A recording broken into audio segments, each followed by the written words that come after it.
long ago, in a galaxy far, far away, Star Wars toys began, and Kenner continues the excitement. The Empire Strikes Back collection. El regreso del Jedi. Welcome to the Star Wars Collector's Archive podcast. It's the Chivecast. Was Death Star Space Station with a snap-open space hatch. Sometimes known as the Vintage Pod. Wow, what a weird place. A monthly audio magazine dedicated to vintage Star Wars toys and memorabilia. Hosted by Sky Payne, Fudd, Chewbacca's good too. and Stephen Lee Denley. B-Wing fighters and B-Wing pilot action. B-Wing pilot action. B-Wing pilot action. B-Wing pilot action. Market data mined by Brisbane Mike Luke Skywalker handles his saber well. and Fratastic Pete. Boba Fett has a see-through helmet. Tech support by the Low Ones. Princess Leia. FX7. X-Wing Ace. Randall Calrissian. R5D4. Greedo. The Emperor. And Princess Nise, each sold separately from Kenner's Star Wars. It's the second issue of our audio magazine that was written and recorded at Celebration Anaheim. We have a cavalcade of Chivecast guests, including Guz Lopez, Duncan Jenkins, Georgoulias, Ron Salvatore, Todd Chamberlain, Pete Vilmur, and Hervé Valenchez. We talk about Hildebrandt, celebrations past, sheet music, and basically it's an unloved-a-palooza. Plus, Sky tries to figure out how to add some extra content because it's been a little while. All this on the Chivecast Vintage Pod. Celebration 2. Celebration 7, Part 2. Celebration 14. Or Celebration 9. Hi everyone, this is Sky with a little pre-Wampa message. So, as I said in the intro there, this is going to be a show that we recorded at Celebration Anaheim. And as it's been for the last few episodes, this is a non-conventional episode. So again, we should be getting back to regular episodes next month. But Celebration was just such a big deal. Another thing to sort of mention is it's been a little while. I wanted to apologize for that. I've had an end of the year review. My parents are moving down the street, which is like tons of work. I have a super secret project, which I'm hopefully going to announce in the next couple months. And it's just sort of been, this end of the year craziness. So Steve and I will get back sort of on the horse, so to speak. But enjoy this episode because it's pretty different and it's got tons of stuff in it. I want to give a big thanks to Mirko Milanovic, or Milanovic. I don't know how to pronounce your name, Mirko. He also goes by Skookum Trooper, which isn't that much easier to pronounce either. But he is the reason that we have this episode because he recorded it. We didn't have any means to record, as you may remember. I said, last time we just had the microphone pointed at the monitor. It was a bad deal. So he and Eric from the Forcecast, not Rebel Force Radio, but from the Forcecast, helped us to get this audio. So that's why we have it. So yeah, we're going to hear lots of different voices. I'm going to jump in at the end and just do Pete's Market Watch because we have done Pete's Market Watch. And I might even jump in here or there to sort of add more facts, give a little more substance, or even give more nonsense because we only had an hour to record. And one thing we know is we need more nonsense. For instance, I as you may know, I'm super into the new Star Wars movie that's coming out. And I haven't heard anyone else say this yet. So when I found out that the leader of the bad guys is called Supreme Leader Snoke, I actually instantly had the Dr. Dre song stuck in my head the next episode. And so this is what I think every time I hear that guy's name. Hey, hope you're ready for the next episode. Hey. Snoke leads every day. Now, let me paint a picture for you. It was the second to last day that I was at Celebration. Steve was there in a majestic red t-shirt with his typical grace. I was there in my gray Chewbacca t-shirt and lots of hair product. And we had the cool Celebration Anaheim logo in front of us. And I'm actually happy to say that my favorite picture that's ever been taken of us was taken with Ron, Steve, and I, and we are for some reason holding our hands up. And for some reason, Ron has a Mr. T in his hand. And for some other reason, it looks like Mr. T's hand is Steve's hand. I'm not doing this image justice. Let me say this. Join our Facebook friends or Facebook friend us or whatever it is, because we're putting on stuff there like all the time. So, go to iTunes, give us the thumbs up, say you like us, but then go to Facebook, because that's where you're really going to get to see these pictures as they come out. And this picture of Ron, Steve, and I is the funniest and weirdest picture, and I have no explanation for it at all. That'll give you a better idea of what it was like when the Chivecast recorded at Celebration. Take a seat. Hope you're ready for the next episode. Hey. Wampa Wampa. Welcome to Chivecast number 62. Oh, wait, they want to do it responsibly. Okay. Wampa Wampa.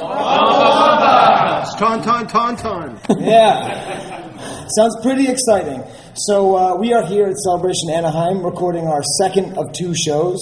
And we are in the podcast stage, Steve. This is a new thing. A new thing. Now, last time, it wasn't, we were in the collector social room, and we couldn't quite figure out the audio, so we just had to do this really lame thing of just, putting the microphone on a stand in front of the speaker.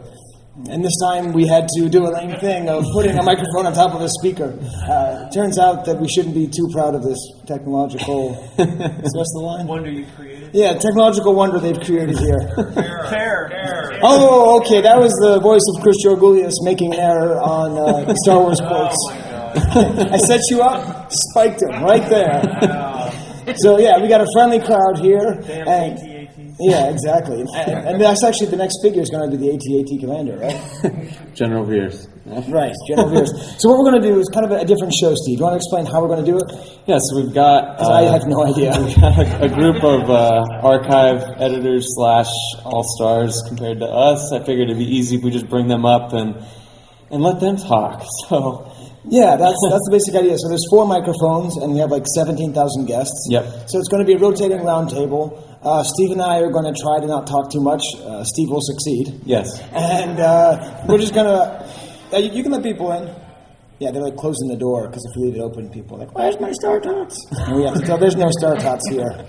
But Steve, have you gotten any Star Tots? I got one. I got IG-88, which is our club patch, which I thought was kind of funny. Yeah, it's I can't get rid of him. yeah, it's been pretty exciting. There's too much to even say here, but let's get to the content. Yeah. Because people are tired of hearing about Celebration, so let's bring up some people to talk about other celebrations, other ideas. Anyways, so let's bring up Pete Vilmur and Duncan Jenkins.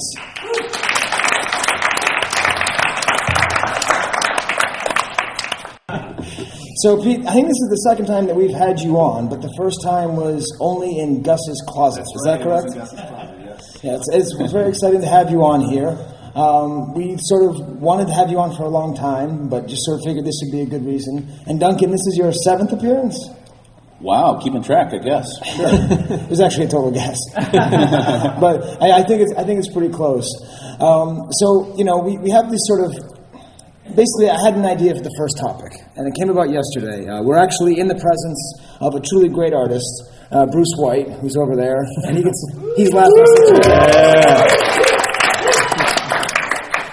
So when I was making the podcast to come to Celebration, they had just posted the Vader cases, so I didn't really get a chance to talk about them. And so we didn't talk about them at all. And I thought, why not talk about just the pièce de résistance, the amazing piece that was done by Bruce White? How would you describe it, Steve? It's magical. Okay. Duncan, how would you describe it using descriptive terms? How would you describe it, Duncan, using descriptive terms? It's the Hildebrandt art reimagined on a Vader case. Right. So it looks just like a Star Wars poster, with Luke and Leia's holding onto his legs. Okay, it's Sky going to interject here. I realize now as I'm editing that Leia doesn't really hold on to his legs. I actually had the original poster for Vacation or European Vacation stuck in my head. So she's not holding on to his legs, as I say 15,000 times, but she is definitely in a position of inferiority and sort of below him in the traditional position of sort of being lower than the male lead and kind of leaning on him. But it's not exactly the way I described it, but I don't know. And everything. And I realized, we haven't talked about that image yet. No, not in detail. It's a weird image, isn't it? It's very unmovie-like. It doesn't. It kind of conveys what you think the movie is going to be about, but it doesn't really accurately reflect it. Right. I mean, as a feminist, as we all presumably are, it's not a particularly positive image, having the woman hanging onto his leg. It looks like He-Man or some kind of thing like that. And I was just thinking, where did this image come from? Why do we use it? Why was it used so often? When did we stop using it? And there's enough people in the crowd that are way smarter than me and a little bit smarter than Steve who will be able to answer this. But Pete, where do we first sort of see this image of Luke with his hands in the air and Leia with her arms around his legs like she just doesn't care? Well, this was... Tom Young. Sure. So Tom Young was putting this image together for the marketing campaign of Star Wars.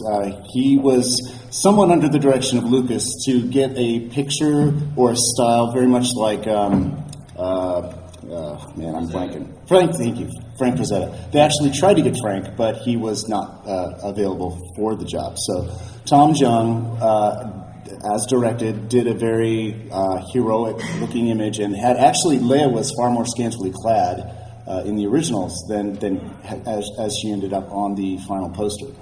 But and so when you say scantily clad, so this is like early images that we've seen, and that's in your book about posters, and I just don't remember, or these not really been seen? No, they have been published, but they weren't in the poster book, the 2005 poster book, because they did not want us to put those in there. Not because she was scantily clad, simply for space purposes. Well, I would actually like to put forth a conspiracy theory. Okay. They just didn't want to know the truth. Okay. Are we all in agreement? That's why they didn't do it?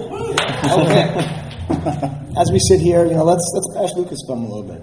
All right. So then, but what I don't understand, okay, well, actually I do understand, but I'm going to pretend like I don't because it's more interesting to say that, is why did Bruce say that his is a Hildebrandt when we're talking about Tom Young as the original artist?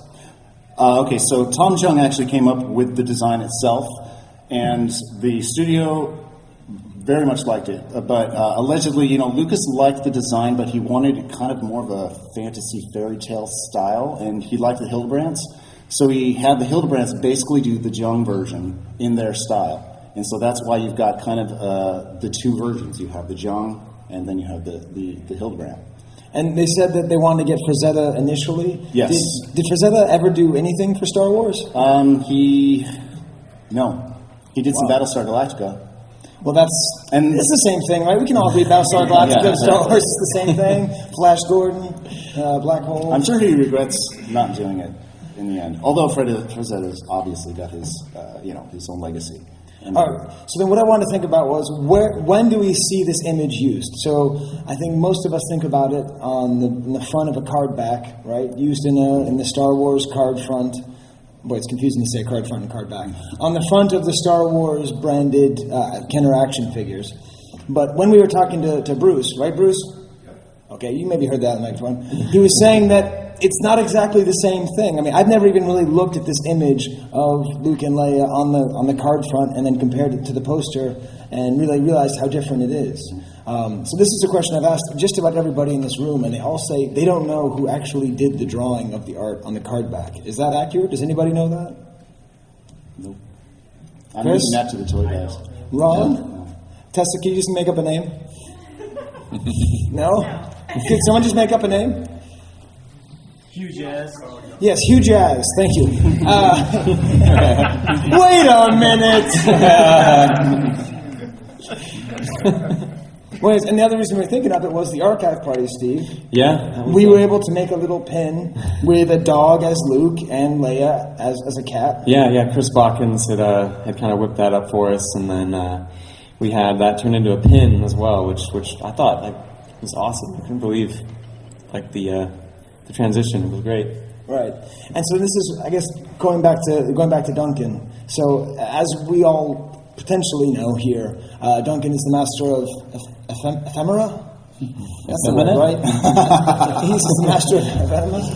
And so, you have all these great things. I'm trying to think, when do we start to see this image totally go away? is it just in the Star Wars era? Do we have things that last into the Empire era or the Return of the Jedi era that you might be able to think that where we see and do we have a name for this image? First of all, what do we call it? Like the leg hug image? Can we do that? It's a Conan. Yes. Okay. So point of phrase. It's a Conan image. Oh, the Conan. Heavy metal, something like that. Yeah. Okay. Yeah. Okay. The Conan leg hugging image. Okay. So when Jared hears this, if he could just do a picture of Arnold Schwarzenegger with his legs being hugged by Mark Hamill, that'd be great. When does the Conan image go away, Duncan? Do you know? Well, it's mostly all Star Wars. I don't really think you see it in any of the other movies after that. Now, it does show up, particularly even up into modern times, where that image will be reimagined. But the Hildebrandt, and it was very ubiquitously bootlegged, even too. I mean, bootlegged or unlicensed things would always take that image and use it. It would be done on T-shirts or posters or different places. The Hildebrandt image itself was very ubiquitous as a poster and then iron-on T-shirts over and over again. And then other countries would take it and kind of move it into their own version. There's a Coca-Cola poster from Japan with Luke in the raised saber, but he's got this blown dry hair that's all feathered back, looking fantastically Farrah Fawcett. Yeah, that's basically I wanted the entire podcast to go to that one moment. I knew if I drove the conversation that way, we'd arrive at the Farrah Fawcett Luke. Now, how hard is that of a piece to find, the Luke with gigantic fuzzy hair? That's really hard. That is. There's actually 5 versions of that poster from various regions in Japan. So 5 versions from 5 different regions of Japan. Yeah, so each one would have their own prefecture. Prefecture, yes. Different prefectures. Wow. All right. Amazing. Yeah. And what do we think, Steve? I mean, it's pretty sexist, right? I'd say it's a. Well, I mean, we actually have women in the audience, right? Isn't it kind of uncomfortable?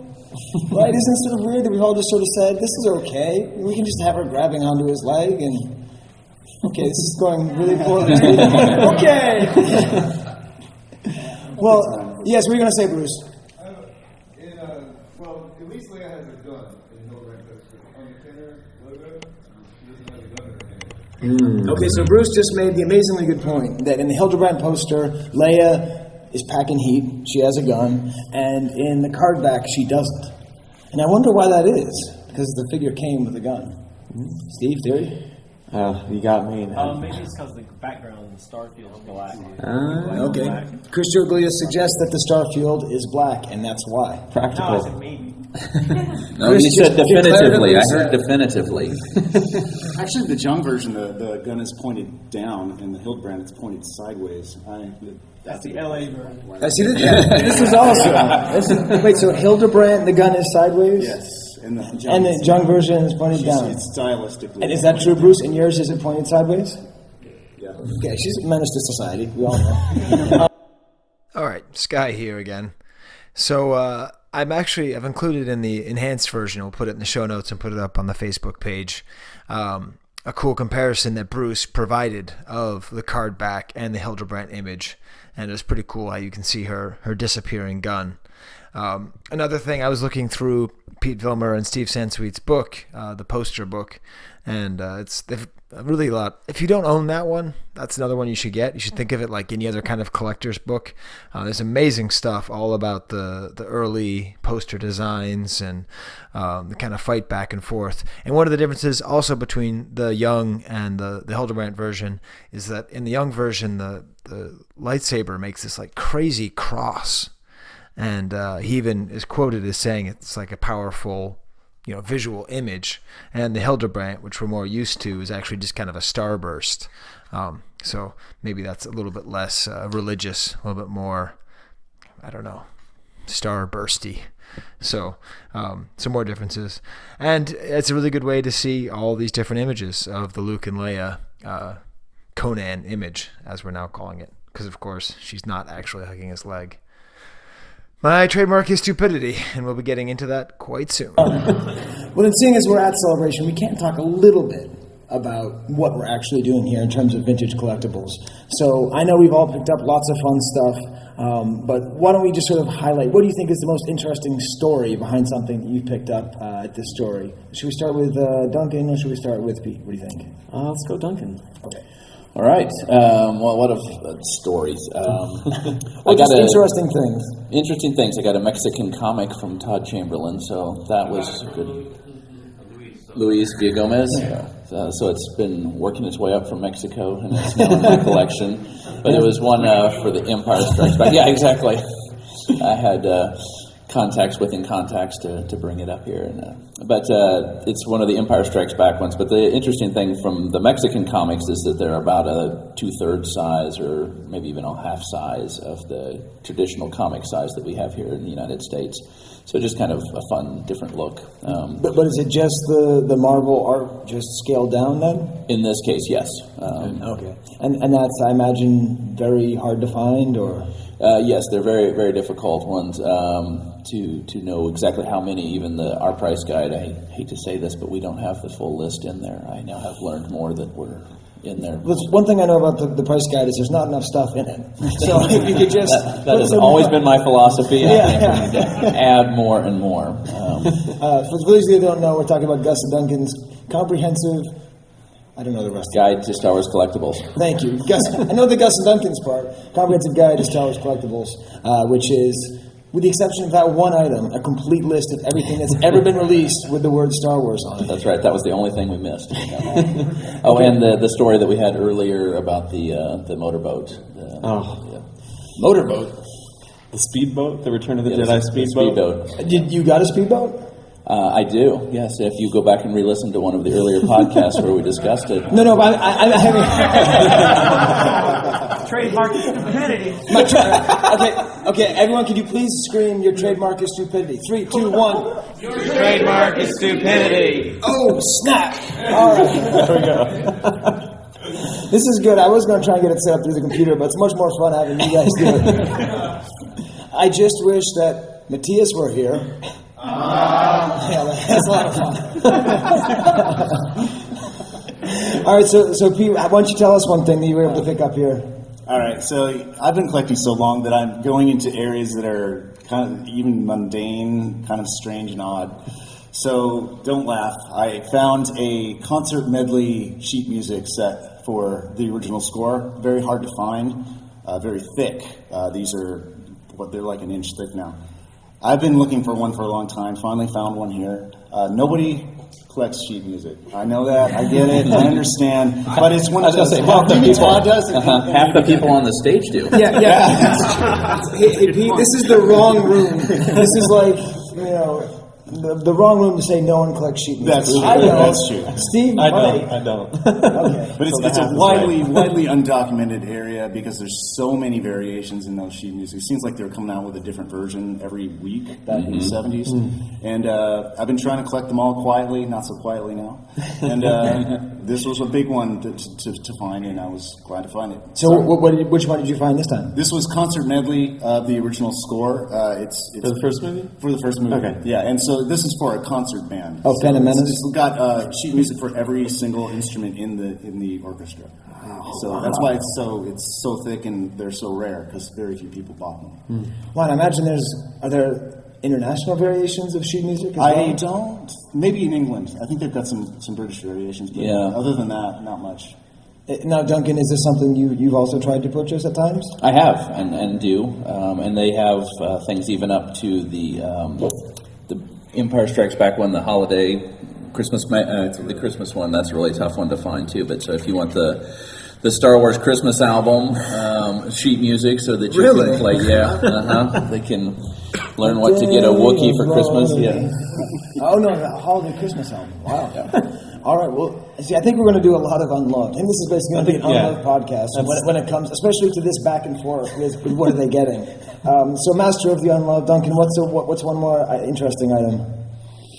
We talked about this in Germany, in Essen, for the Celebration Europe 2, where I got the very first of the French Palmetto, their cookie company. They did these little vacuum-formed cards that I had been searching for years and years and years, and that was the first one that I had ever received. Since then, one of the people who knew that I was looking for that, saw that I got that one there, managed to actually find 10 more of them for me, and so I got those at this show as well. Wow. Hey, now, Steve, vacuum form cards. I know what that means, but do you want to explain to them what a vacuum form card is? I have a very vague concept of what a vacuum form card is. You mean like it's like wrapped in plastic with like little dots in it, or? No. So it's it's not vac sealed, but vac formed. Yes. Trademark stupidity. 3, 2, 1. Trademark stupidity. Oh, snap! So it's like a dimensional contoured image. Embossed is another good word. Thank you, Ann. There's Ann piping in from the back. That's right. So it's like interesting images. It's unique artwork. The Probot, Luke, Han Tauntaun, different characters from Empire Strikes Back. They even have like Snowspeeder and some more obscure pieces of art there. But they're all kind of embossed into the form. Okay, cool. I think I more or less understand. Now, I'm still just so insulted by the audience calling me stupid, Steve. I'm a very sensitive man. Sky, the best item, though, by far, that I have received so far is a triangular ruler that has R2-D2 on it. That was from a Pepsi promotion in Argentina. Yes, so this is pretty fun. Yesterday, I was able to complete a trade with Duncan. This was actually advice given to me by Yehuda, where he needed, they have these, so you can help me understand what these are. So in Argentina, Pepsi had an agreement with Star Wars at the Return of the Jedi era to make school supplies? Right, so Coke had the worldwide license for Star Wars throughout the original trilogy, but Peru and Argentina both have Pepsi promotions that were post-Jedi, just post-Jedi. Very, very obscure. And they came. Someone showed up on Rebel Scum and said he had a couple full sets, and I wanted the Chewy, so I just bought the whole thing, figuring, it's always a good idea to buy everything, right, Duncan? Of course, I think everyone should do that. And then I get an email like, hey, I saw you got it, so I don't have the R2. And so Yehuda's idea was, when you trade with Duncan, just say, I like Chewbacca, just give me stuff. And so he went into the Smithsonian and he brought out this bag of funk. It was like a marble from England, a pin from England, like a lottery ticket from France. Yeah. It was we might have to do just a whole podcast just about what was in that bag. But that was a pretty fun thing. Now, Steve, are we getting to Gargan Largan? Do we have to circulate? I think we're okay. We can soon. Okay. I didn't make the sign. Sorry, ran out of time. Yeah, ran out of time. Steve did a little bit of work on something called the Archive. So that was an applause break. Steve did a little bit of work on something called the Archive.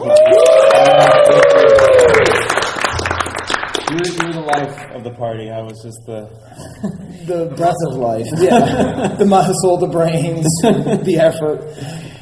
Well, I think what would be fun now is to actually move on and talk about celebrations past. Oh my! Ron Salvatore has brought a stuffed Mr. T. Yeah, Leslie over here brought Mr. T with him. So since you stole his tagline, I figure he needs a spot on the table. He's another guest, yeah. So, what were you I'm just going to have to hold his shoulder for him while we... Steve is going to be gently... Steve, if you let him drop, I am leaving Anaheim right now, and I'm never talking to you again. Okay? Wait, actually, that sounds like a good deal. Okay, I'm not going to hold him up. So, we are now here with Chris Georgoulias and Ron Salvatore, frequent visitors to the Archive Roundtable. Thanks, guys. Yeah, everyone... Let's see. Chris doesn't have... Well, everyone just properly pronounce Georgoulias. 3, 2, 1. Georgoulias. All right. And everyone scream out an obscure French movie for Ron. For Ron. All right. Good one. Yeah. All right. So I realized, that this is Celebration 7, and Steve, I don't know if you've noticed, but there's a lot of people outside the door here. It is pure insanity. We can all agree this is the most people we've ever seen at a celebration? Yes, I think so. And we were talking about it, and I don't know, I was trying to think, the last time there was a celebration before a launch of a new sequel was in 1999. And I was trying to think, who do we know who's been there? Well, everybody except for us up here. So, I mean, everyone knows about the rain, and that it was really rainy, and that's cool. But I want to know more than about the rain. Like, was there mud? No. Like, how do you think the level of anticipation for the new movie matches, like, in the air here versus there? What do you think, Chris? Man, it's been, 15 years since then, I guess. Or 16 now, yeah. I would say it's even bigger. You know, the Star Wars is so much bigger now. You know, and Lego's huge, and video games. You have so much content that's come out with Star Wars. That's built, you know, and plus all the pop culture references and everything. And with Disney, their tie-in with Disney for years, you've already had this elevated level of Star Wars awareness. And now with the films on the cusp of coming out, you know, and with a lot of great. Actually, one thing they've done great with these is it seems like they've taken all the right elements to make this movie and this series. You know, they're bridging the gap. They're bringing the original principles over. They're doing things with the effects that, you know, people want practical effects. And just seeing that trailer the other day that they debuted, that second or teaser, whatever it was. I mean, there was noticeable excitement in there, I think, and people were just very excited. And it's bigger than the prequel. Now, at Celebration 1, was there some kind of big announcement or some kind of big trailer or something wrong? I don't remember. I'm sure there was. What I remember... what was your hotel room number? I have no idea. Okay, do you remember who you stayed with? Chris. Yeah. Chris and Todd. Double tree. Yeah. I mean, the main memory is that it rained. So for people who weren't on! For people who weren't there, it was... The celebrations at that point were quite a bit downscale compared to what we're at now. It was held at an old airfield, and a lot of it was under tents. And I seem to remember someone saying that the rain they got was the heaviest rains over consecutive days in 50 years or something like that. So there was a lot of mud. It was kind of a Star Wars Woodstock with a lot of people waiting in lines outside. But there was a lot of excitement. And, you know, that's where we got the ball rolling with the celebrations, and so it's a fond memory, I guess. Now, be honest here, Ron. At that point, were you a fanboy? You seem like always come back to this fanboy question. Not so much. I mean, I was probably a fan. You know, I was looking forward to the new movie. Okay, but it was still mostly about the toys, and you weren't... Yeah, I think most of the stuff... I was with Chris for most of the celebration, I remember. I think we hardly went into the room. Yeah, I don't think we did the aircraft anything. hangar that had the prop displays and things. We mostly did the collector stuff, although there was less of it to do. I mean, the panels were basically a little pagoda out in the middle of the mud, and you're standing out there without any audio visual, and with people just holding up items. I have a picture of Duncan holding a 4-up, an actual, I think it was a sculpt maybe, a wax micro sitting out there in the rain. We may have had a microphone, and he's just kind of talking to people who aren't really paying attention. So, I mean, that was the genesis of this whole collecting track thing that Gus and everybody else did such a great job on. But at the time, it was pretty... I don't want to say bad because we did put some work into it, but it was nothing compared to what it is now. So I'm trying to think of it sort of as it was back then, with him holding up the one of a kind sculpt. Do you remember what figure it was? Boba Fett. Han or Boba Fett?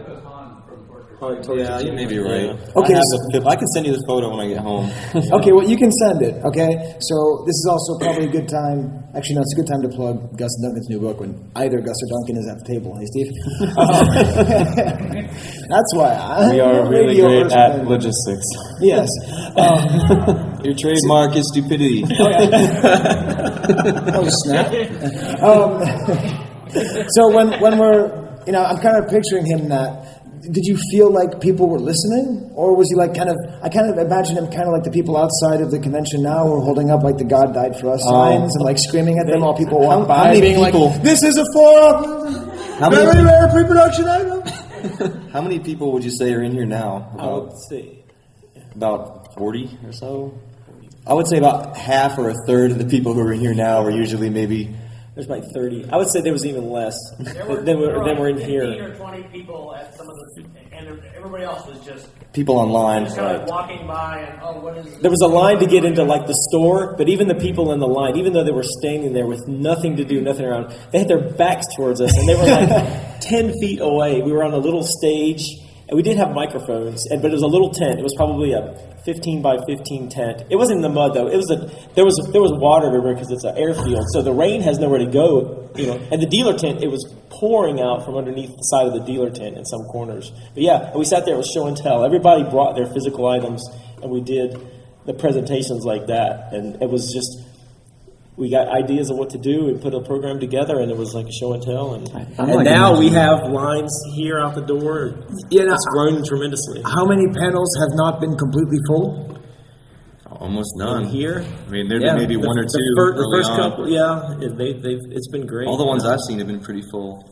Yeah, but I mean, the next year we started doing the giveaways, and that upped attendance. So 2 years, no, I'm sorry, 2 times. The next year we had audio visual, and then the year after that we had a giveaway, and then there was trading cards, then the medallions, and it's just grown from there. And attendance has grown along with it, so it's gotten better and better. Yeah, it feels too that people, at least at this one, seem more responsive in the audience. They seem to be listening more. They seem to care a little bit more. I mean, back in '99, was it just all the people who you already knew, just kind of sitting there, staring at you, laughing at your inside jokes? It was like the dozen people maybe standing in front, kind of trying to hear, and everybody else going, "What are these guys talking about?" as they walk past. So, I mean, that's not even an exaggeration. That's what it was like. Right. Now, are there any collecting track pieces of memorabilia that exist from the first one? No, just photos. Really? Yeah, It's not even like a flyer? Flyer, nothing like that? I don't think there's enough. So the human beings here are the only remnants. This is why we're recording an oral history of Celebration. That's right. And Gus reminded us that we brought some sand from Tunisia because we had gone on that trip to Tunisia in February, and Celebration was in April, so that was a real fresh trip. That was the second time Gus went, and the only time I went, so we brought some physical artifacts there. And, I mean, I'm trying to think, maybe we should start talking about the actual amount of vintage and interesting, expensive items. But maybe we should actually bring in the next set of groups. And then we'll just keep bringing people back and forth, right? Because my next question would be best for, I think, Todd and Gus. Okay. Go for it. Okay, so you guys maybe will come back. You want to leave Mr. T? Thanks, guys. Mr. T can stay. Okay, thanks, suckers. All right, so we're going to be bringing up Todd Chamberlain and Guz Lopez.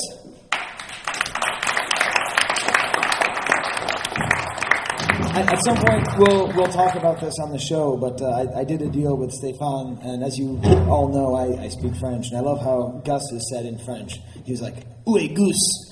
And I started thinking about like Goose from Top Gun, and I started imagining Gus as it was Val Kilmer, right? It was Goose, wasn't he? No. Oh, thank you. I mean, I'm too cool to know that. Okay, well, I guess I can see that a little bit more. But what I'm trying to think about is, like, as far as the amount of vintage toys that are actually out on the floor. To me, this is the most I've ever seen. Would you say that's true too, Gus, in terms of what's on the floor out there? It seems that way. It seems like the quality and quantity have both gone up for vintage in this celebration versus others. I mean, there's still a lot of newer things out there, but it seems like dealers are really digging to get great stuff. So it's been one of the best ones in a few years. And as far as like back in '99, was there a lot of vintage stuff, or was it mostly just Sire Bibbles? '99, one of the best things, the dealer room actually had a lot of good stuff at that dealer room. I mean, there were, for example, some paint masters with swatches that were sold early on at the very beginning of Celebration 1. Wait, check it out. Vintage vocab, foreshops, updates, whatever. Okay, So then, guys, Steve, would you like to know what a paint master is? I would love to. Gus, what is a paint master? Give us some vintage vocab. These were painted hard copies. Okay. that had swatches for each of the different colors used to make an action figure, so that they could match them when they cranked them out, and started to paint them in the factory. So they had samples of these that one of the dealers, who's actually I think at this celebration as well, had saved for years and had brought to the show. And some collectors had found this dealer really early on in the show. Well, and did you pick up any paint masters? Not directly. I missed that one. But So you got scooped. I got scooped. All right. as this stuff goes, the stuff changes hands a lot. So I did eventually get a couple pieces from it. Right. Awesome. And what do you? I mean, so Todd, back then you weren't dealing all the way back then, were you? I've been buying and selling since the 80s. Okay, good question, Sky. Where's the Mr. T-Doll? Hold on, okay. What, 3, 2, 1? Oh, snap. Okay, yes, continue. I guess it's a matter of scale, but yeah, I've pretty well collected continuously since, I was a kid. And just had toys that I played with, but when I got to junior high, my friends stopped collecting. I kept on with it, but my grandparents had an antique store in Portland, Oregon, and so I was always around, kind of buying and selling of things. And in around '86, some of their customers were going to start a toy show in Portland, and I was 15, and they said, "Hey, we need somebody to come help us staff this, and you can bring some extra things and put them on the table." And so, for a couple of years, I would go and I would staff the show, but would have just maybe a few things out of the show, but then got into the habit of buying and selling collections. And so that's always been sort of part of my shtick, I guess. But it's progressively gotten to be... I've accumulated a lot of stuff along the way. So one of my favorite things about Celebrations is going to your booth and talking to you, but I can't do that because you always have like 50 customers. Is this the busiest you've ever been at a celebration? We've been pretty busy at the last 2 celebrations that we've done. I don't know that this is... My wife does not believe me, but this is the most organized I've been to a celebration. I'm sure no one who's been to my booth will believe me, but I will have, by the end of the show, will have opened every box that arrived with me. And that hasn't happened before. Okay, so it's kind of similar to C6, but it feels, because at least I get the impression that there's a lot more stuff actually being bought. But yeah, I mean, our club booth is like catty corner with Todd's, and I can usually never see you. I can see people, but I can never see you. So I think that's a good sign. I mean, to me, one of the things my friend Dov Kellemer that I'm set up with, that he was noting, like he's selling he's selling vintage and new action figure items and other toys and things like that. And we sell toys. But we also have posters and pins and badges and patches and school supplies, and most of it's from the 80s. And he was noting that almost everybody who buys from him is male of a certain kind of age range, and that we sell to a really broad demographic. And to me, it just says something about the breadth of interest in Star. I mean, there are people that are, there are 5-6-year-old kids that think it's cool that they're. I mean, sometimes a lot of times, like even people that are my age don't remember that these things are old per se. Right. But then there are other people who, I mean, they're young people who are not around when this stuff was out originally, who are like, wow, this is something from way back then. And we call him Steve. I did do some shopping at the toy store yesterday. But yeah, I have noticed that it's been like the number of just teenagers walking around and having fun and seem to know what they're doing. It seems like it's a very a vibrant. I guess it's kind of a vibrant feel to it, which is. I don't know. Did we talk about this on 61, Steve? I had the feeling in Celebration 6 that we were sort of on a sinking ship. No, we didn't talk about it. But okay. Well, yeah. No. Well, that was the impression sorry, I lost my voice. But that was the impression I had at Celebration 6 was that, the movies were ending and we all sort of felt kind of like, all right, well, this has been good.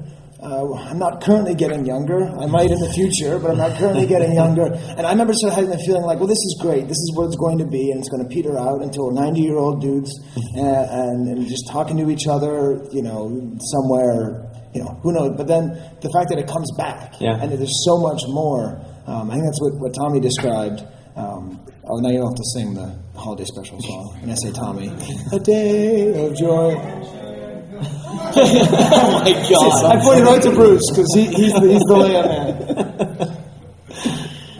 Awesome. No, did Gus? What did you? You've had a very busy celebration as always. Have you had a chance to actually purchase an item of Star Wars memorabilia? I bought a lot of stuff at room sales. That way more than on the. I'm trying to think on the floor. I don't think I've bought anything on the floor yet. But I was struck by though the a lot of the dealer booths have bare shelves, which is something I don't recall ever seeing in another celebration, where some of them have gone through so much inventory, they're starting to just have shelves with nothing on it, which is like, wow, I've not seen that. But yeah, I mean, I've mostly bought things, the room the quote unquote room sales have become like the place to shop, and each time it exceeds the previous one. And so, yeah, that's where I did most of my shopping, way more than I've done in recent celebrations. Now, we actually haven't named these room sales yet. No. So, I mean, I guess sort of part of our job is to name things for absolutely no reason. So, Celebration 1, were there any room sales? Okay. Yes. Okay. Well, let's talk about this.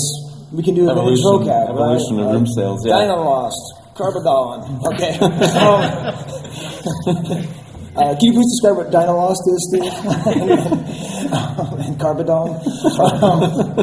Okay, so then the room sale, is the informal term for the secret or not so secret grouping of sales after the convention's over. Right. And so there were room sales at Celebration 1. Chris Georgoulias is telling me and looking at me like an idiot for thinking that they're not. You don't need to say my trademark is stupidity. I already know. So what were those like back then? Was that just a couple people in a room? At that time, they were in rooms, and so the first few celebrations, we actually did them in people's hotel rooms, and it was all vintage, pretty much. And I remember carded figures. I remember there was a wax sculpt of a Warrior Guard. There were a few prototype pieces, and it was way smaller scale than it is now, but the quality of the pieces was great. A wax sculpt of a Gamorrean Guard? Yeah. So that was just micro collection. Okay, so I was just sitting on somebody's bed. That was one of the things offered. I don't recall many other pieces directly, but I remember the quality being good. Like lots of first shots. Yeah. Right, just general vintage stuff, Chris Georgoulias says. Celebration 2 is when it really picked up, So Celebration 2 and 3 had particularly strong room sales. Right. But where we started running into that was where we also started running into the problems of we have tried so hard to get room blocks where had the hotel managers assure us, yes, you will get adjacent rooms, and then show up and they're random people, because we were trying to. It was largely around room sales and not wanting to disturb other people late at night. And every year we would go back, and our supposed continuous room block has been split up with families that do not want to hear people up until 2 in the morning. So 2 in the morning. I would love to have gotten to bed at 2. That's tame compared to now. and the hotel that we're in now, if you guys don't know, the Hilton in Anaheim was designed by Franz Kafka. It's there's no rhyme or reason to it. You get off the elevator. There's 2 elevators. Neither of them work. If you see an elevator going up and you want to go down, just get on it, because you're never going to see another elevator again. All the numbers, they have 4 numbers to them. It'll be 8502, 8503. You just start walking in one direction or the other. You never know where you are. The carpets are a little bit like asymmetrical, and they make you a little bit queasy if you look down and look at them, especially if it's 3 o'clock in the morning and you're hanging out with a bunch of Swedish people. The ceilings seem to shrink as you go further. I walk around and I'm just like... Always a long walk from the elevator. Like, I don't know how you design it, so you have to walk across that entire floor. Because in the lobby, it seems like it takes 30 seconds. And when you get to your floor, you can't find your room. It's a paranormal hotel. Yeah. It's like, like the Tower of Terror. They just sort of said... It's right down the street. Anyways, that's the bit where I complain about the hotel. So Celebration 2, we talked a little bit about the Steve Denny room sales. And that's the velvet rope sale. We watched, actually today there was a panel by Matthias. Who's enthusiasm? Come on, more enthusiasm. With Matthias. Okay. And he was saying that there was 2,000 proofs that were essentially around 2,000 sold that night or something. Something in that ballpark, yeah. Something in that ballpark. Yeah. So Steve Denny had sold a bunch beforehand through Tom Derby, but those were the ones left over, and there were quite a few left. Right. And the market had really become kind of stagnant at the time, because they were the proofs that were circulating in the open market were selling, in the hundreds of dollars, and it was kind of felt like there wasn't an entry level. I did not take advantage of this, but I really did say to people that night, I think this is going to give a shot in the arm to the proof card market. This is going to create an entry level where people are going to get in and they're going to develop an interest for it. I say, I bought like 3 proofs. I mean, it wasn't like I banked money on it, but I really did. It did, I think, have that effect. Okay, and just to imagine it again, you are in the room, you've been led into the red rope, and someone pulls out a 12 back-proof, let's just say, I don't know, Luke Skywalker. How much were you going to have to spend to walk away with that? 400, maybe 500. Yeah, Luke. There were a couple more. I mean, Luke's one of the more common ones. Oh, okay. Yeah, and, that's more and interesting. it wasn't really that heavy on the Star Wars, proof cards. It was mostly Empire Jedi, but Right. Because again, like I think through the sales through Tom Derby, a lot of that stuff had been sold, but there was still, there was enough that like if you love a character, you could find something. You could put a run together. You could put a run together that night. Right. Well, box flats were $25. And I got That's pretty amazing. Yeah, I think I got more box flats than proofs because they just seem more interesting to me. Right. Yeah. So then Celebration 3 happened, and the room sales were still in the rooms, right? That was the first one I remember. Yeah. And that was the one where I very well remember seeing someone walking with a box and a one-of-a-kind Chewbacca proof in the box. And I saw it, and I looked at it, and he said, It's reserved for, I was like, to who? He said, Derek. I was like, I wonder who Derek is. But he's now sitting over there. How's it going, Derek? That was my first experience with, and it's a scientific term. And then Celebration 4 is where things got more interesting because we got kicked out. I remember seeing Chris Georgoulias running around trying to figure out how to make this happen. Yeah. Maybe, Chris, you want to jump up and scream to the heavens. How did you find a place for Celebration 4? So we usually, every time we pick a hotel to stay in, so every year it's been like the vintage hotel, the same way. I must be on the mic. Yeah, that's fine. We'll catch you. All right, so we picked the hotel. So that year, again, it was... I think it was a Wyndham or West. Start with a W. I forget the name of it, but yeah, we tried again to get everybody on the same blocks. Celebration 3 was the only time we actually got everybody in the same wing, and that was the best one. And then there were too many people in between us, and the security guards came up really quickly. But the security guard said, "Hey, the bar downstairs is closed. Go use it." And then that started off. We should really call them hotel sales now, because there's no room. Yeah. There's no way to do it in the rooms anymore. I can't. Right. Yeah. Right. So that's what became the Cantina sales. Yeah. And that was amazing because it was in the bar of this hotel in Los Angeles, and a bunch of people brought a ton of things. I remember I bought some pretty awesome things from you, Todd. I remember you had a pretty cool. Steve York came and brought a bunch of things from his collection, foreign items, and yeah, I believe a nearly complete Death Squad Commander run. I believe, yeah, a lot of tri-logos too, right? Yeah, and that's really where I think they changed into just finding a room, and then 5 and 6 we just found places in the hallways. So I don't know, maybe like the Pacific sales, because it was called the Pacific Room. There was a Pacific Ballroom, right? Okay, so we can call Celebration 7. Like ballroom sales. Yeah. That's the only place you can have The ballroom sales. I like that. Sales, yeah. Yeah, so that was the ballroom sales, which is a long way to go around to say that was the craziest room sales I've ever seen. I called Steve, and I was like, okay, where are they? He's like, man, I don't know if it's man, it's going to work, man, we're gonna. That's how he talks on the phone. Yeah. Man, I don't know if it's going to work, man. I think they're going to shut us down, man. It's like, it's crazy. There's all these people, man. They came home from dinner, man. Something like that. Yeah. I had this feeling like it was going to stop, and I was like running, like must buy Star Wars toys. I mean, we walked in from dinner, and I looked up because I knew it was going to be on the second floor, and I just saw hundreds of bodies walking around in quick circles. I'm like, what is happening? Yeah, it's nuts. So, Steve, did you get anything at the room sales? I did, yeah. What did you get, Steve? I got Don't we all want to hear from Steve? No, actually, I got a neat little store display for some German Super 8 reels that I had actually just got the reels a couple weeks ago, and German collector Michael Goki had said he was going to be bringing this thing here, and he found me, and we came to a deal, and it all worked out fine, so yeah.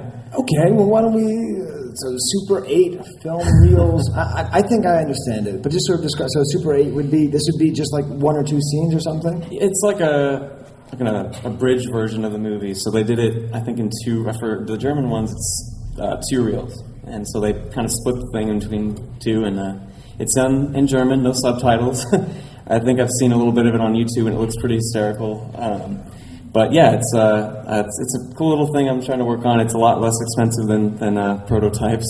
Yeah. So you got the display for that? Yeah.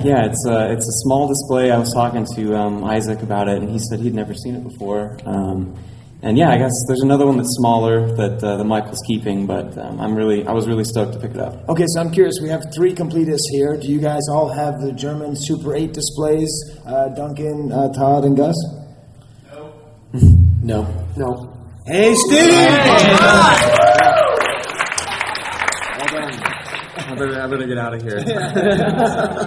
For those of you who can't see what's happening, Steve was just eaten alive by Duncan, Gus, and Todd.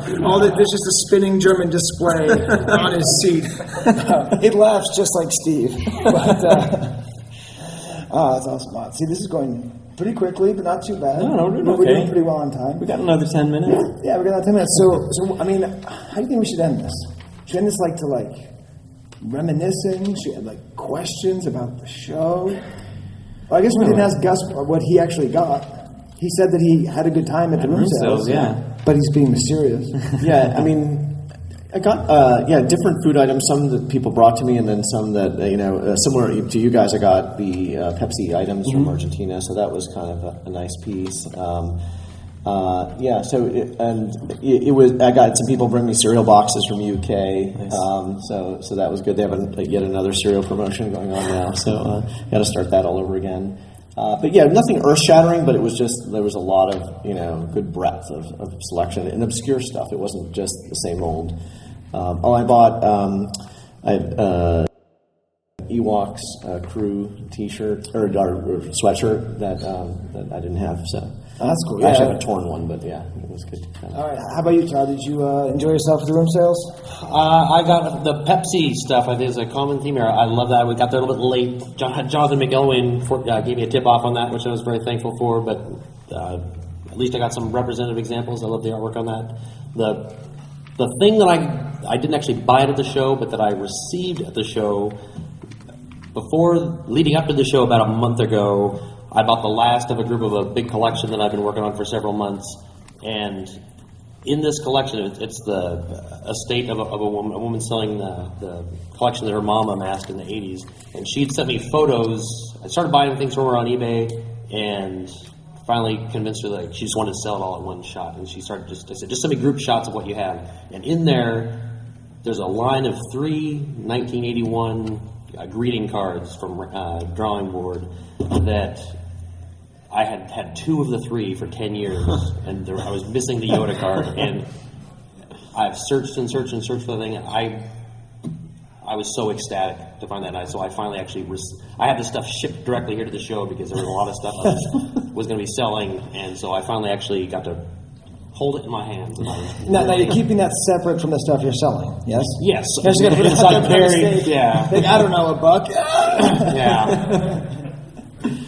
Find your keepers. But so I'm keeping that for myself, and so and to me that's what makes collecting fun. Is there are expensive things I'd like to get, but even on the open market, I wouldn't expect to probably have to pay more than $15 or $20 for something like that. But I said it's the hunt for that item that's obscure, but isn't necessarily market valuable. But.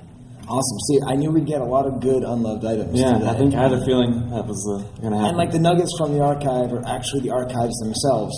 So then we have 8 minutes left. What we can do is we can talk about fantasy baseball for 8 minutes. Fantasy hockey, right? So we can talk about that. I'm getting a lot of negative looks here. Now, what we can do, I think, is actually kind of open this up to just sort of open discussion. We have we have members of different podcasts here. We got the Marvin Dog guy, right? How would you like to be referred to the best? Jeff. Okay, Jeff from the Marvin Dog. Jeff the Marvin Dog guy, right? We got Grant from the Star Wars Forum UK podcast, right? Just and Jez. Oh, I'm sorry. You were wearing a hat before, right? Yeah, I can take it off. Okay, all right. So it's kind of fun having all these people here, Steve. Yeah. What was I going to say about that? It was going to be an open discussion of some sort. Would you like to lead said discussion? Or Thank you very much, because I am flailing like a flounder. For everybody been up on stage, is there anything you were hoping to find at the con that you didn't run across? Anything that we're hoping. Anything that was on your list that you haven't found yet? Steve? I mean, I have one that's it's probably nothing crazy. The Kenner movie viewer and the cartridges. I'd love to get one of those. I know who's got one. Oh, Trevor the tweeter dude knows who's got one. Do you know how much you're selling it for? $30. $30. See, I like cheap stuff. What about you guys? You think a shipping case of dog chow bags from Australia? I think would I'm always expecting to see those here at Celebration. So, I was really disappointed. We didn't see that. I was coming with pretty low expectations that I'm going to find anything specific here, but every celebration I find something, and so I got those Pepsi pieces and the main thing, and I got some Kenner catalogs from Ed. Yeah. How about you? Is there something you were hoping to get? I found Dixie Cups. All right. And when you found Dixie Cups at the Dual Chamber? I've been looking for about 20 years. Nice. All right. How about you, Graham? Was there something you were looking for? Something that you found that was particularly awesome? I mean, you're going to do your own podcast, so people can listen to that if they want. Yeah. I've got the. I've been looking for the best bin walk-in Luke. Because obviously in the UK, the paddy type version's a couple £1,000. It's a lot cheaper in the States. So I managed to find that last night, which is cool. All right, so you were trying to find that at the room sales. We were talking about it on the plane, and I was like, fingers crossed it's going to be there, and it was. Wow, all right, so a walking Luke. Cool, how about you, Jez? I've got a couple of bootlegs last night, but I think the main thing is, I know it sounds real cheesy, but actually picking up some new friends and loads of Picking up new friends.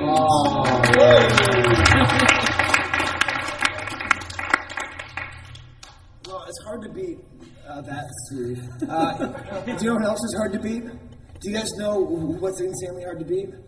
Steve's fantasy baseball team. Still in first place. He's got the rarest Star Wars toys. He throws the best Star Wars party, and he has the best fantasy baseball team in the world. It's only Steven Brahe 10 Daniels. games in Sky.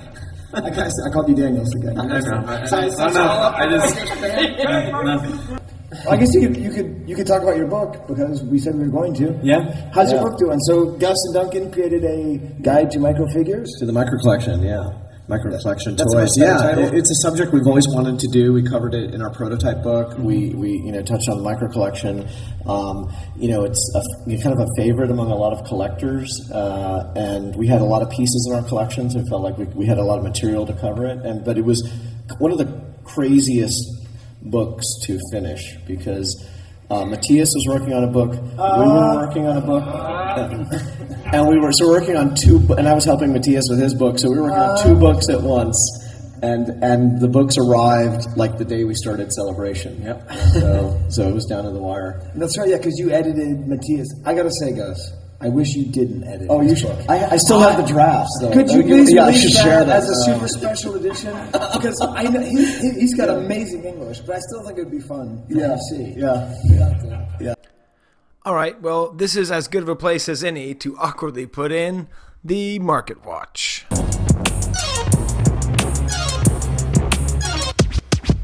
$1 Vlicks. Market Watch.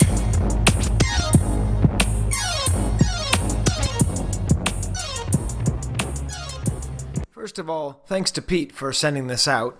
This isn't really tied into the show that we did at Celebration, but it's more just kind of a little bit of a consistent feature, and he did all this work, so I figured I should share it. So it's cool because it's all kind of diverse items, and I think to a certain extent you could say that this is proof that there are still good deals to be found, and then there's others that are still just kind of mans. But the first thing that he shows that he sent to us is really cool. It's like it's actually a cromolin. So first of all, if you just kind of get this concept in your head, a Star Wars cromolin. What do you think that costs? I mean, for the most part, you can't get any kind of cromolin for under $1,000, right?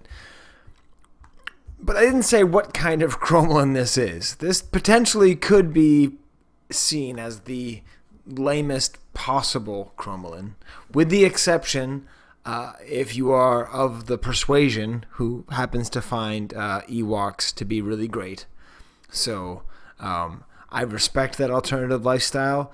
I'm speaking to a lot of our fans now. So I bet if you love Ewoks, this is like the coolest thing that's ever popped up. But if not, it's just this kind of strange cromolin. And it's actually for the swing tabs, or the swing tags. So those are like the things that would be used to put a hole in and have it go, like, you have the stuffed animal, and that's where you put the little plastic doohickey in so that it has a tag in the plastic animal. So this is the actual proof for that. And as always, the more I look at it, the more I realize it's actually pretty cool, because I never really thought about, of course they had to have pre-production material for this.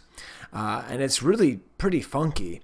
And it amazingly sold for $140. So that is $140 Star Wars cromolin. You got everyone. You got Wiley, you got Wicket, you got Nippet, you got Kanisa, you got Leaky, and Mookies. I don't know. I can't read them that well. So that's the first item.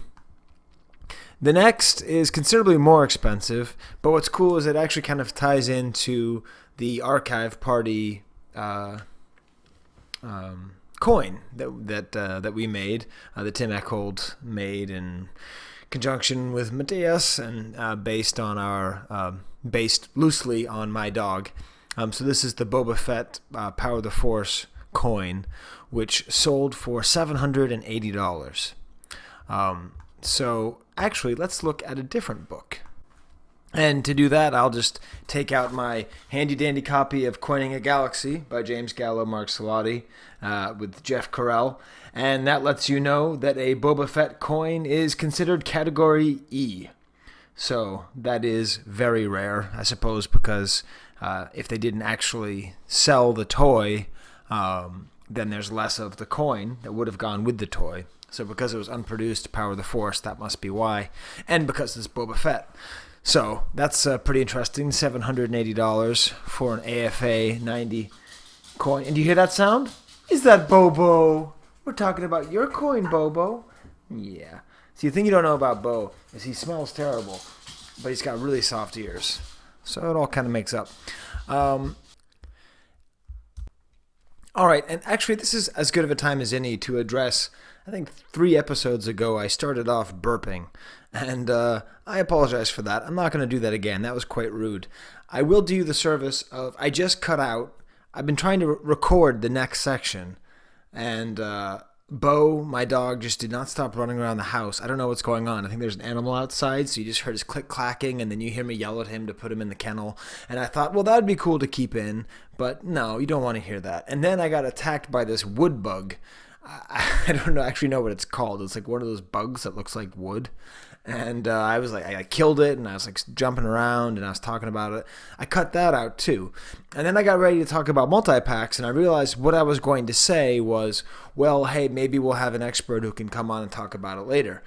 But no, Space Freaks. I actually, instead of doing that, I went to a website called the Star Wars Collectors Archive, the SWCA.com. And I just typed in multi-packs. And I figured, instead of just saying, oh, we'll get someone on here who knows, why don't I do a little bit of research myself to finish out this podcast? This reminds me of why I'm so happy to have Steve around, because doing the show by myself really makes me like crazy. It makes me think that burping is cool and murdering bugs and being mean to dogs is funny. Anyway, so the last 2 of the Market Watch that I'll talk about are actually multi-packs. And the first one is from Return of the Jedi. And if you read the article, it's cool because it's an old feature written by Ron Salvatore, but with contributions by Nick Thurn, Mark Clark, and James Borla. Borila? I guess it's Borila. I bought things from him before but never pronounced it.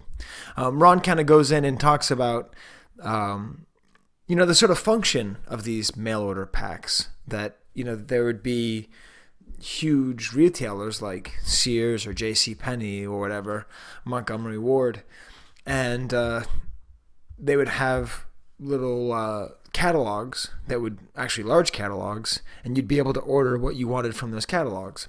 And so because of that, they didn't really have that interesting packaging because there was no point of purchase that had to draw you in.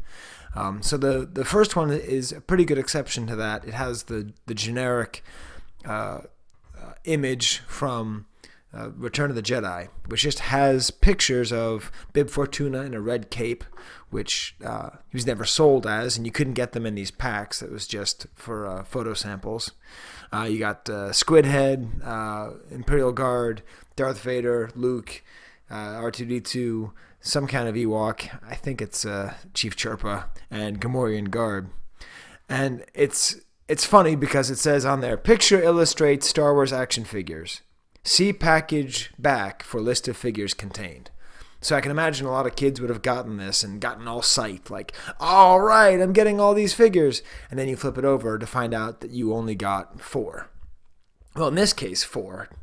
However, in this case, you got Darth Vader, Boba Fett, Yoda, and Luke Skywalker, X-Wing pilot.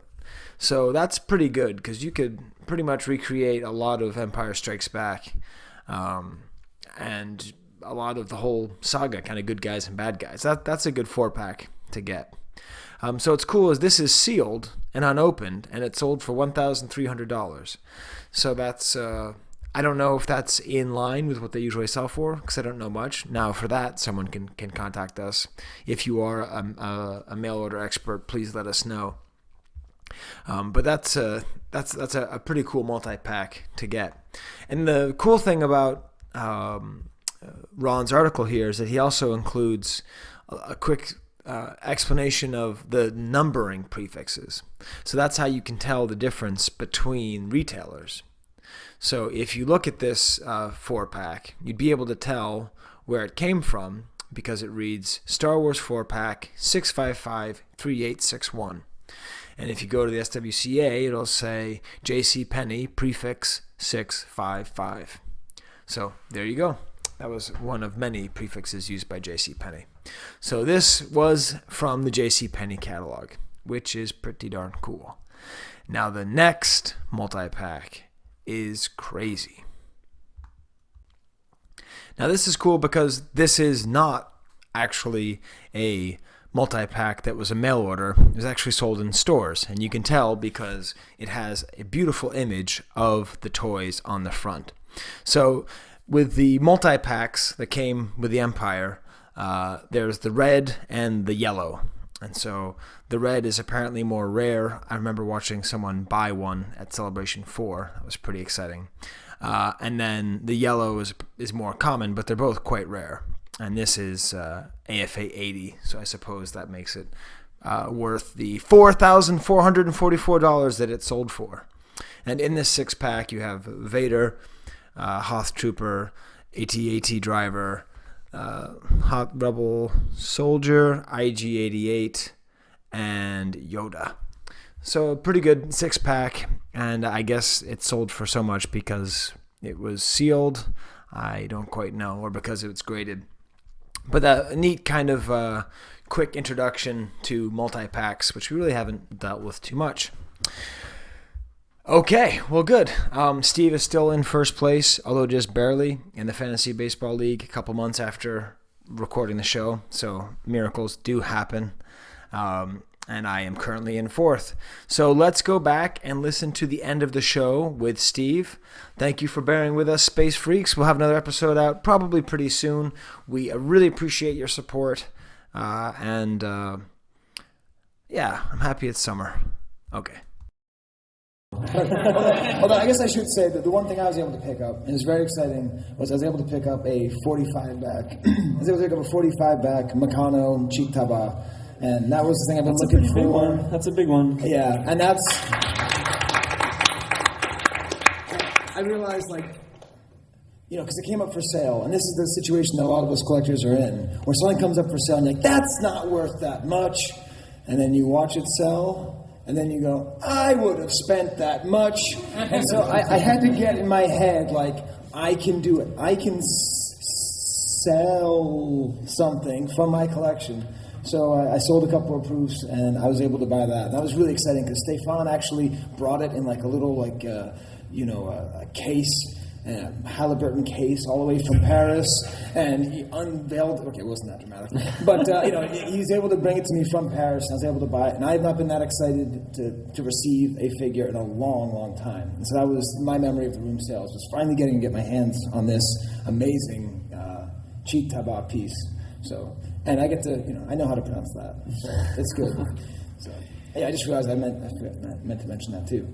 All right, well, we just got the 5-minute sign. I think it's actually, it's that means that we did it. I'd like to yeah. really give a big thank. This is the first time we did a podcast. I think it was at Celebration 4. So this is the third celebration for the Chivecast Vintage Pod Star Wars Collectors Archive Podcast. The longest name of anything in the entire convention. It takes up 2 lines on the sign out there. I really didn't It takes think 2 they would let lines. us do that. The Star Wars Collectors Archive Podcast, the Chivecast Vintage Pod. So it's very exciting. I have to go give a panel talk right now. So that's pretty exciting.